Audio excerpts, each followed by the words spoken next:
आ गया तो उसने अपना फेस चेंज किया, तो ये आपका साइकिल बनेगा ना, ये स्ट्रेट लाइन 1 से 2 आइसेंट्रोपिकली एक्सपैंड हुई स्टीम, एक्सपेंशन की वजह से उसने अपनी एनर्जी लूज़ की और वो सैचुरेटेड स्टीम में कन्वर्ट होगी। सैचुरेटेड स्टीम एंटर हुई कंडेंसर में, सैचुरेटेड स्टीम सैचुरेटेड वाटर में कन्वर्ट होगी। पंप ने उसको 4th पॉइंट तक लेके गया, सब कूल्ड लेवल तक, मतलब लिक्विड सैचुरेटेड स्टीम को लिक्विड फेस में लेके आया। और पंप के बाद बॉयलर में वो एंटर हुई है।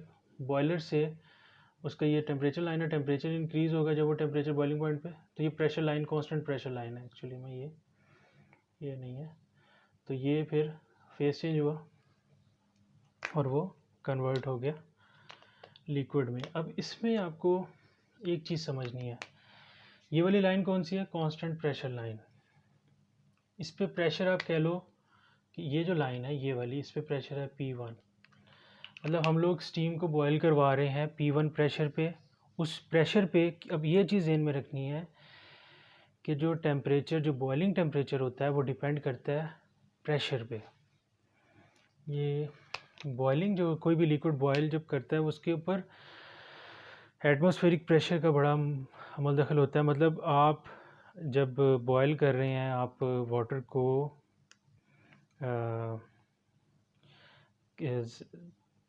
ग्राउंड लेवल पे, मतलब ज़मीनी इलाके में आप अगर वाटर को बॉयल कर रहे हैं, लाहौर में बॉयल कर रहे हैं वाटर को, तो वाटर बॉयल हो रहा है 100 डिग्री सेल्सियस पे। क्यों? क्योंकि यहाँ पे प्रेशर जो है वो है अप्रोक्सीमेटली 1 एटमॉस्फेरिक प्रेशर है। जैसे जैसे आप सतह समुंदर से, सी लेवल से ऊपर जाते जाते हो, तो बॉइलिंग पॉइंट जो है वो डिक्रीज़ होता जाता है। क्यों? क्योंकि एटमॉस्फेरिक प्रेशर कम होता जाता है। तो जब आप यही पानी मरी में बॉयल करोगे तो वो बॉयल होता है 98 डिग्री सेल्सियस पे। क्यों? क्योंकि जब एटमॉस्फेरिक प्रेशर कम होगा तो पानी जो है वो जल्दी लेस टेम्परेचर पे बॉयल करेगा। जब एटमॉस्फेरिक प्रेशर ज़्यादा होगा तो वो 100 से भी ज़्यादा, ये हम चीज़ें डिस्कस कर चुके हुए हैं। तो बॉइलिंग पॉइंट जो है वो डिपेंड करता है प्रेशर पे। अब हमने पंप के बाद जो उसका प्रेशर था वो था, पंप से पास होने के बाद उसका प्रेशर हो गया, इधर मैं शो कर देता हूँ, P1, ठीक है। अब उसका प्रेशर हो गया P1, वो प्रेशर कुछ भी हो सकता है, 100 बार्स, 10 बार। अब वो 10 बार पे लेट्स सपोज कि वो 10 बार हो गया। अब 10 बार पे उसका बॉइलिंग पॉइंट कितना है, उसका बॉइलिंग पॉइंट है, लेट्स सपोज स्टीम का मिसाल दे रहा हूँ वैसी, वो है 150 डिग्री सेल्सियस। 150 डिग्री सेल्सियस पे अब वो जो पानी जो P1 प्रेशर पे है वो बॉयलर में गया, अब वो 150 डिग्री सेल्सियस पे बॉयल करेगा। अब जब वो बॉयल करेगा 150 डिग्री सेल्सियस पे, तो जब वो ड्यूरिंग फेस चेंज अब उसको बॉयलर ने क्या करना है, उसका P1 प्रेशर पे है और इस वक्त इसका जो टेम्परेचर है ना, जो पंप से बाहर निकली है उसका टेम्परेचर है लेट्स सपोज 90 डिग्री सेल्सियस। अब ये मैं एज्यूम कर रहा हूँ, मैंने कहा P1 जो है ना वो है 10 बार, ठीक है, 10 बार, और जो पंप से बाहर निकले उसका टेम्परेचर है T is equals to 90 degree Celsius. अब क्या करेगा, अब प्रेशर जो है वो तो कांस्टेंट ही है, उसका प्रेशर तो है वो कांस्टेंट है, वो उतना ही है। अब वो जो स्टीम है 90 डिग्री वाटर जो है वो 90 डिग्री सेल्सियस पे बॉयलर के अंदर आया। अब वो किस प्रेशर पे है वाटर, 10 बार पे। अब 10 बार पे वो बॉयलर के अंदर आया, 10 बार पे वो बॉयलर के अंदर आया। अब बॉयलर ने क्या किया, बॉयलर ने उसको हीट दी। अब वो उसका सबसे पहले तो वो बॉयल नहीं होगा, स्टीम बॉयल नहीं होगी, क्योंकि 10 बार पे स्टीम 90 डिग्री सेल्सियस पे तो बॉयल नहीं होती, 150 डिग्री सेल्सियस पे बॉयल होती है। जब तक वो हीट देता रहेगा, जब तक 10 बार पे वो टेम्परेचर जो है उसका कितना ना हो जाए, 150 डिग्री सेल्सियस। जब वो टेम्परेचर 150 डिग्री सेल्सियस हो गया बॉयलर के अंदर, तो वो स्टीम कन्वर्ट होना शुरू हो गई, वाटर जो कन्वर्ट होना शुरू हो गया स्टीम में।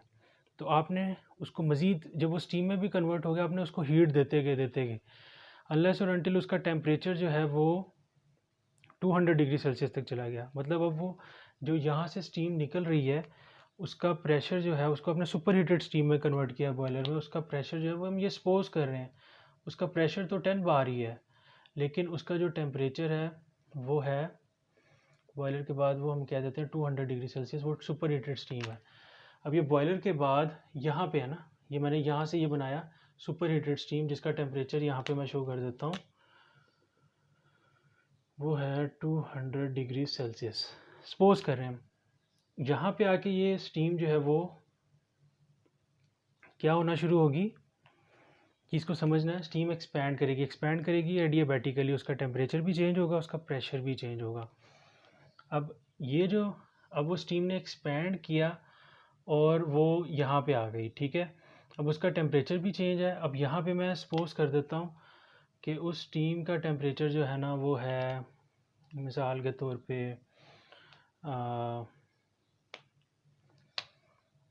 80 डिग्री सेल्सियस। लेट्स सपोज यहाँ पे कितना टेम्परेचर है, 80 डिग्री सेल्सियस। अब वो सैचुरेटेड स्टीम में कन्वर्ट हो गई, उसका टेम्परेचर है 80 डिग्री सेल्सियस। और जहाँ पे जो वो एक्सपैंड हुई है, उसका प्रेशर जो टरबाइन से आफ्टर पासिंग टरबाइन, उसका प्रेशर हम कह देते हैं वो 10 बार से ड्रॉप होके हो गया, यहाँ पे उसका प्रेशर था 10 बार, ये मैं इसको इधर शो कर रहा हूँ, 10 बार था। और टेम्परेचर जो था वो था 200 डिग्री सेल्सियस। जब वो स्टीम से पास हुई, उसका प्रेशर जो है वो ड्रॉप होके हो गया, मिसाल दे रहे हैं 3 बार्स हो गया, और टेम्परेचर जो है वो हो गया 80 डिग्री सेल्सियस, ठीक है, after passing through the turbine. Okay, फिर sorry, after passing through the turbine, हाँ, उसका टेम्परेचर 80 डिग्री सेल्सियस हो गया और प्रेशर जो है वो 3 बार हो गया। अब वो यहाँ से हमने इसको 3 बार पे, अब ये सैचुरेटेड स्टीम को हमने किस में डाला, कंडेंसर में। कंडेंसर में क्या होता है, कंडेंस होता है, फेस चेंज होती है, हीट जो है वो निकलती है। अब ये स्टीम का टेम्परेचर कितना है, स्टीम का टेम्परेचर है 80 डिग्री सेल्सियस 3 बार। अब स्टीम क्या करेगी, हीट लूज़ करेगी सराउंडिंग में। अब सराउंडिंग का टेम्परेचर कितना होगा, 40 डिग्री सेल्सियस, स्टीम का टेम्परेचर ज़्यादा है, तो हमने उसको इस तरह से एडजस्टमेंट की हुई है कि वो जितनी हीट लूज़ करे ना, जब वो स्टीम हीट लूज़ करे, वो इतनी हीट लूज़ करे कि वो सारी की सारी स्टीम कन्वर्ट हो जाए, अपनी लेटेंट हीट जो है वो लूज़ कर दे, और वो स्टीम जो है वो सारी कन्वर्ट हो जाए किस में, वाटर में, फेस चेंज हो जाए उसका, इतनी हीट वो लूज़ कर दे कंडेंसर में। HF- जो हम कॉन्सेप्ट है, उतनी हीट वो लूज़ कर दे 2 से 3 में। तो यहाँ पे क्या हो रहा है, हीट लूज़ हो रही है, इसको इधर ये क्या हो रहा है, हीट ऐड हो रही है टू बॉयलर में। ओके, 2 से 3 में क्या हो रहा है, लूज़ हो रही है हीट, फेस चेंज हो रहा है, और टेम्परेचर कितना है, 80 डिग्री सेल्सियस, और 80 डिग्री सेल्सियस है।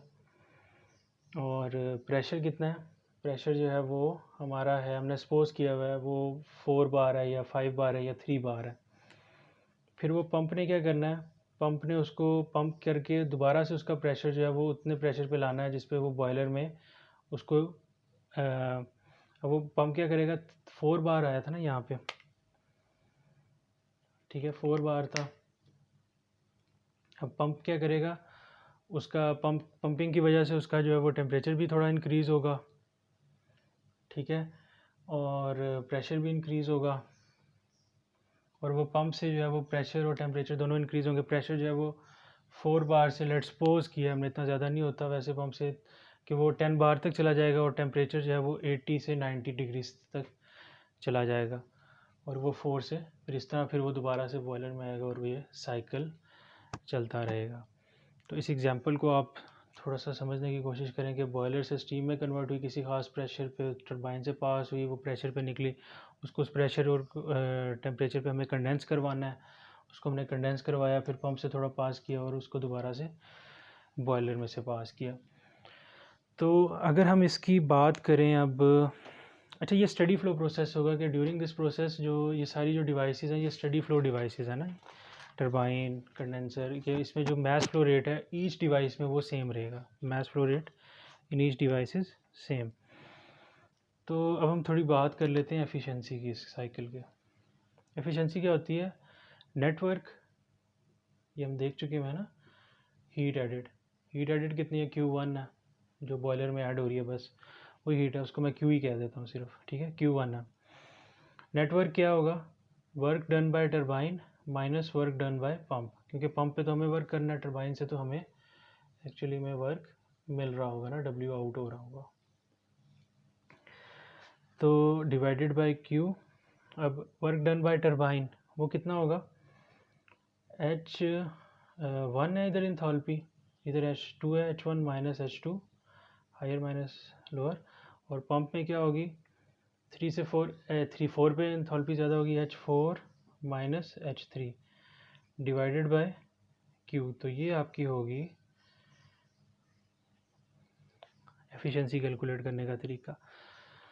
अब एज़ कम्पेयर टू जो हमें वर्क मिल रहा है ना टरबाइन से, और जो हमें वर्क पंप पे करना पड़ रहा है, वर्क जो हमें टरबाइन से मिल रहा है ना वो मच ग्रेटर है वर्क जो हमें पंप पे करना पड़ रहा है। तो हम उसको पंप वर्क को इग्नोर करते हैं अगर, तो हमारे पास एफिशिएंसी क्या आ जाएगी, अगर हम ये वर्क जो है वो इग्नोर कर दें जो हम माइनस कर रहे थे, क्योंकि वर्क टरबाइन जो है वो काफ़ी वर्क दे रही है, तो पंप वर्क हम इग्नोर कर दें, तो H one minus H two divided by Q if pump work is ignored, क्योंकि टरबाइन वर्क जो है वो काफ़ी ज़्यादा होता है। ये क्वेश्चन पर डिपेंड करता है, अगर वो कहता है कि पंप वर्क को आप इग्नोर कर दें तो आपने फिर ये वाला, अगर पंप वर्क को इग्नोर नहीं करना तो फिर ये। तो pump work neglected, pump work के साथ H four minus H three भी आएगा फिर, ठीक है।